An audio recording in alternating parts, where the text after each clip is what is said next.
हरे कृष्ण, राधे राधे, कुंज बिहारी श्री हरिदास। आप सभी भक्तों का आपके जिया का माधव चैनल में स्वागत है। देखिए भक्तों, अब कुछ समय पहले हमने दीपदान की वीडियो डाली थी। हमने दीपदान महोत्सव बहुत अच्छे से मनाया। जो भी भक्तों ने हमें नाम दिए थे, हमने सभी के नाम के दीपदान प्रवाहित किए यमुना जी में। फिर भी अगर कोई भक्त रह गया होगा जिनकी इच्छा है कि उनके नाम के दीपदान यमुना जी में प्रवाहित किए जाए, तो आप हमें आपका नाम दे सकते हो। पूर्णिमा के दिन हम जाकर दीपदान कर देंगे। तो अब ये आज की वीडियो मेरी कार्तिक माह के जो कार्तिक माह है उस पर ही आधारित है।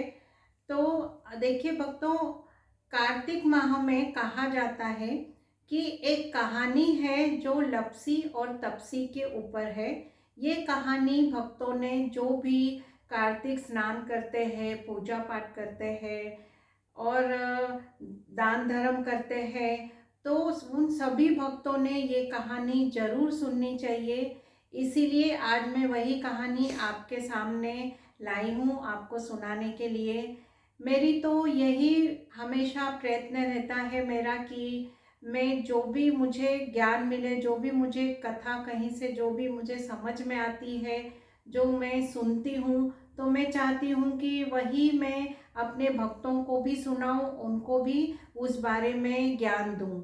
तो यही मेरा मकसद है। तो वो ही वीडियो मैं आज आपको इसमें बताऊंगी। देखिए, लपसी और तपसी नाम के दो मित्र हैं जो दोनों दोनों भक्त है, लेकिन दोनों की भक्ति करने का तरीका जो है अलग अलग है। अब तपसी है, तपसी मतलब तप करने वाला।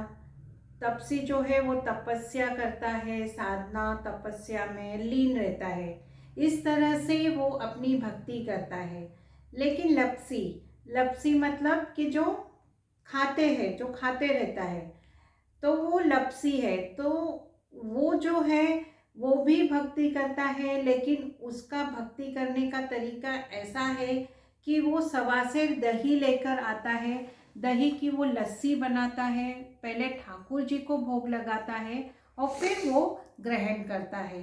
तो ये इन दोनों का नियम था। एक दिन बात ऐसे हो गई कि लपसी और तपसी आपस में भिड़ गए।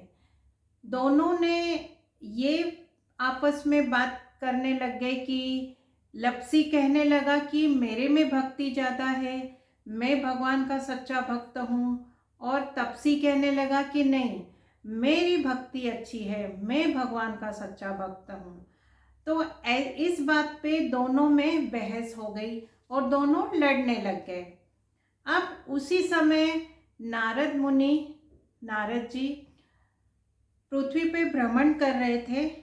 उन्होंने उनकी दोनों में जो लड़ाई चल रही थी वो उन्होंने सुनी और वो वहाँ पे आ गए। अब नारद जी ने उन दोनों से पूछा कि भाई क्या बात है, आप दोनों क्यों लड़ रहे हो आपस में। तब दोनों ने नारद मुनि को देखा और पहले उन्हें प्रणाम किया और कहा कि तपसी ने नारद मुनि जी से कहा कि देखिए, मैं तपस्या करता हूँ, तप करता हूँ, पूजा पाठ करता हूँ, तो मेरी भक्ति सच्ची है, मैं भक्त हूँ भगवान का। लेकिन देखिए, लपसी बोलता है वो तो सिर्फ भोग लगाता है और वो भोग को खा लेता है, और इस बात से वो बोल रहा है कि मैं भगवान का सच्चा भक्त हूँ। तो आप मुझे आप ही तो, हम क्या करें, हम में से सच्चा भक्त कौन है। तो नारद जी ने कहा कि आपकी समस्या का हल मैं आपको बताऊंगा। ऐसे कर कह के वो चले गए। अब दूसरे दिन जैसे रोज का नियम था, तपसी उठकर नदी में स्नान करके अपनी साधना तपस्या में बैठ गया। तब नारद जी वहाँ पर आए और देखा कि तपसी तपस्या में है, साधना कर रहा है। तो उन्होंने देखा और एक सोने की अंगूठी, जो 1.25 करोड़ की अंगूठी थी, वो अंगूठी उन्होंने तपसी के सामने फेंक दी। अब तपसी तपस्या में तो था, लेकिन उसकी आंखें बंद, कभी बंद कर रहा था तपस्या में लीन, कभी खोल रहा था। जब उसने आंखें उसकी थोड़ी खोली, तब उसने देखा कि सामने अंगूठी पड़ी है। तो उसने उठा ली और देखा कि ये तो बहुत कीमती है।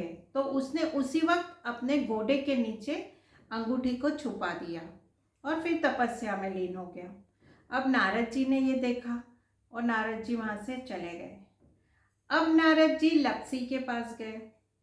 लप्सी रोज की तरह सवा से दही लेकर आया और लस्सी बना रहा था और बनाकर ठाकुर जी को भोग लगा रहा था। उसी वक्त नारद जी ने उधर भी यही किया, अंगूठी उसके सामने फेंक दी। अब लप्सी ने देखा कि अरे ये तो कीमती अंगूठी लगती है। उसने उठा ली और देखा कि भाई ये तो बहुत कीमती है, हीरे जड़ित सब रत्न जड़ित अंगूठी है। तो उसके मन में आया कि ये इतनी महंगी अंगूठी तो जिस किसी की भी है वो तो बहुत परेशान हो गया होगा, वो तो उसे ढूंढ रहा होगा।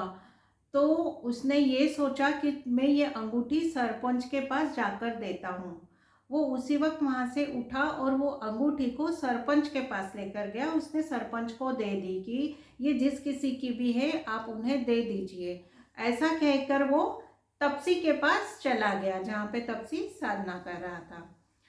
अब तब से लप्सी जब तपसी के पास गया, तब नारद जी वहाँ पर आ गए और नारद जी ने दोनों को कहा कि मैंने तुम्हारी समस्या का हल ढूंढ लिया है।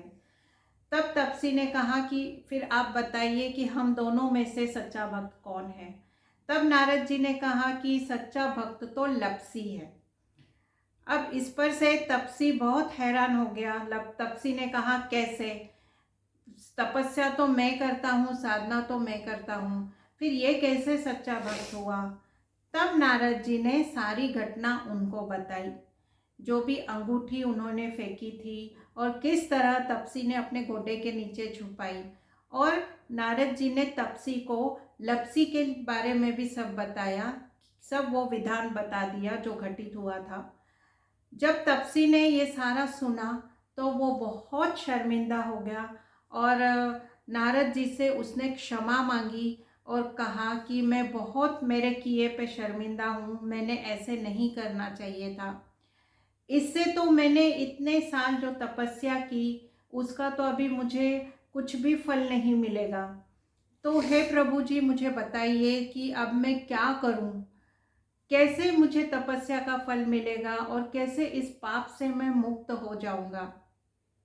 तब नारद जी ने उनसे कहा कि कार्तिक माह में जब आप कार्तिक स्नान करोगे, पूजा पाठ करोगे कार्तिक माह में, वो करने से आपके ये पाप धुल जाएंगे और जो तपस्या आपने की है उसका फल भी आपको मिलेगा।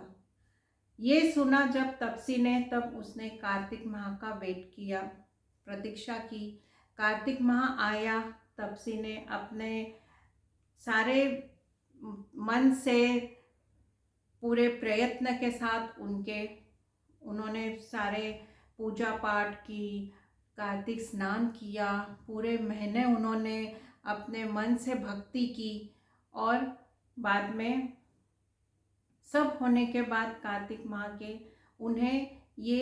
उन्होंने जो तपस्या की कार्तिक माह में सच्चे मन से, तो उन्हें सच में उसका फल मिला और उन्होंने जो उस टाइम जो पाप किया था उससे उनको मुक्ति मिल गई। तो इस तरह देखिए भक्तों, ये कहानी है तपसी और लप्सी की।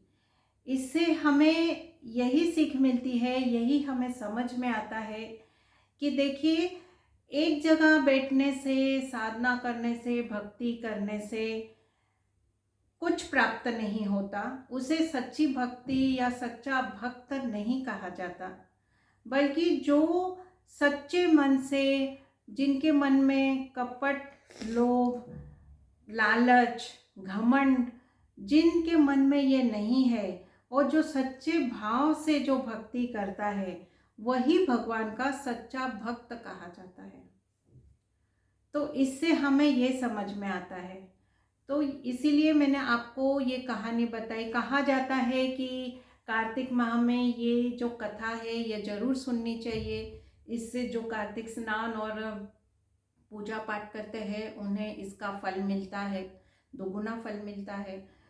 तो इसीलिए मैंने आपको ये सब कथा बताई और मैं चाहूँगी कि इस कथा से हम सब यही सीख लें कि हमारे मन में हम किसी के प्रति कोई ईर्ष्या भेदभाव नहीं रखें, कोई लालच नहीं रखें। जितना प्रभु ने हमें दिया है उसमें ही हम आनंद उठाएं, उसमें ही हम आनंद से जग में हम अपना जीवन व्यतीत करें। और जो हमें प्रभु ने नहीं दिया उसके पीछे हम नहीं जाए। प्रभु जी तो अपने समय से सब कुछ देते हैं। तो इस तरह देखिए, सभी भक्तों से मेरी यही विनती है कि सभी भक्त अपने जीवन में खुशियाँ लाए, आनंद लाए और प्रभु की भक्ति सच्चे मन से, सच्चे भाव से करें। हरे कृष्ण, राधे राधे।